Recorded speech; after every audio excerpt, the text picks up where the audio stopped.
দর্শক দেখতে পাচ্ছেন শাহবাগ চত্বর খালি করে দিয়েছে পুলিশ এবং এখানে এখন আর কেউ নেই শাহবাগ চত্বরে।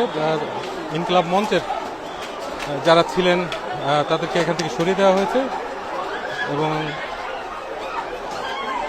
পুলিশ খুব কঠোর অবস্থান নিয়ে নিয়েছে। আপনারা জানেন যে ইনকলাব মঞ্চের মুখপাত্র শহীদ ওসমান হাদি হত্যাকাণ্ডের তদন্ত জাতিসংঘের অধীনে করার জন্য যে আন্দোলন তারা শুরু করেছিলেন, সেই আন্দোলন নিয়ে গতকালকে থেকে পরিস্থিতি বেশ উত্তপ্ত ছিল এবং এখন যেটা হচ্ছে আমরা দেখতে পাচ্ছি যে পুলিশ পুরো শাহবাগ চত্বর খালি করে দিয়েছে।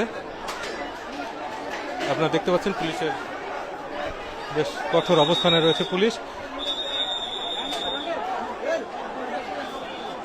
আমরা আসলে এখান থেকে আপনাদেরকে লাইভের পরিস্থিতি জানাচ্ছিলাম, কিন্তু ইন্টারনেট কানেকশন মনে হচ্ছে এখানে বন্ধ হয়ে গেছে এবং ইন্টারনেট কানেকশন বন্ধ হয়ে যাওয়ার পর আমরা রয়েছি এখানে একটি ওভারব্রিজে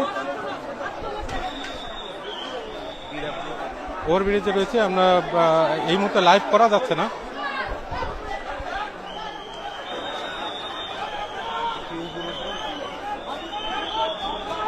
আপনারা জানেন যে শাহবাগে যে এখানে যে অবস্থান কর্মসূচি জাস্ট কিছুক্ষণ আগেই, আধা ঘন্টা আগেই আমরা আপনাদেরকে দেখাচ্ছিলাম, এখানে অবস্থান করছিলেন বেশ কিছু আন্দোলনকারী।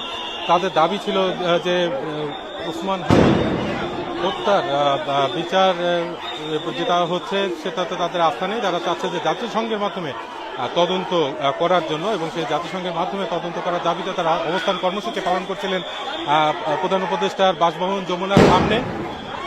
সেখানে অবস্থান কর্মসূচি নিয়ে সংঘর্ষ সৃষ্টি হয় এবং সংঘর্ষের পর পুলিশ গ্রেনেড পুলিশ মানে সাউন্ড গ্রেনেড ছুড়েছে এরকম অভিযোগ রয়েছে যে তারা রাবার বুলেট ব্যবহার করেছেন। তাদেরকে ছত্রভঙ্গ করতে বেশ কয়েকজন ইতিমধ্যে আহত হয়েছে এবং এখন যেটা হচ্ছে যে শাহবাগ চত্বরে তারা অবস্থান করছিলেন, সেই শাহবাগ চত্বরেও সবকিছু এখন সরিয়ে ফেলা হয়েছে এবং পুলিশ লাঠিচার্জ করছে। আপনারা দেখতে পাচ্ছেন যে সবাইকে ছত্রভঙ্গ করে দেওয়া হয়েছে এবং আমরা রয়েছি একটি ওভারব্রিজে, সেখানেও বেশ একটা উত্তেজনকর পরিস্থিতি দেখা যাচ্ছে। আমরা সাংবাদিকরা এখানে রয়েছে এবং কয়েকজন সাংবাদিকও আহত হয়েছেন।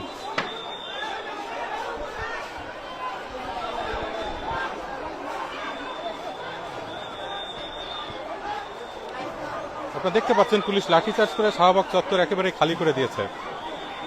তো নির্বাচনের মাত্র কয়েকদিন আগে, মাত্র 6 দিন আগে নির্বাচনের এরকম একটি পরিস্থিতি হয়েছে। আপনার কি নাম? ইকরাত্তার। আচ্ছা, এখানে কি হচ্ছিল আপনি বলবেন? আমরা শান্তিপূর্ণভাবে এখানে আন্দোলন করছিলাম, হঠাৎ করে এভাবে হামলা হলো।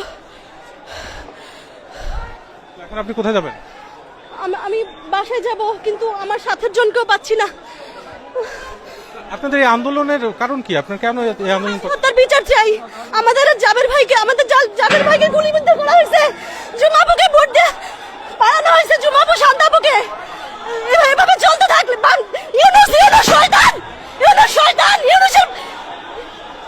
দর্শক কথা বলছিলেন একজন আন্দোলনকারী। এখানকার পরিস্থিতি বেশ উত্তপ্ত। আমরা আপনাদেরকে আবারও জানাবো এখানকার পরিস্থিতি। আপাতত আমাদেরও একটু নিরাপদ জায়গায় যেতে হচ্ছে। আপনারা আমাদের সঙ্গে থাকুন। আমাদের ওয়েবসাইটে পাবেন বিস্তারিত তথ্য। ঠিকানা dw.com/bengali।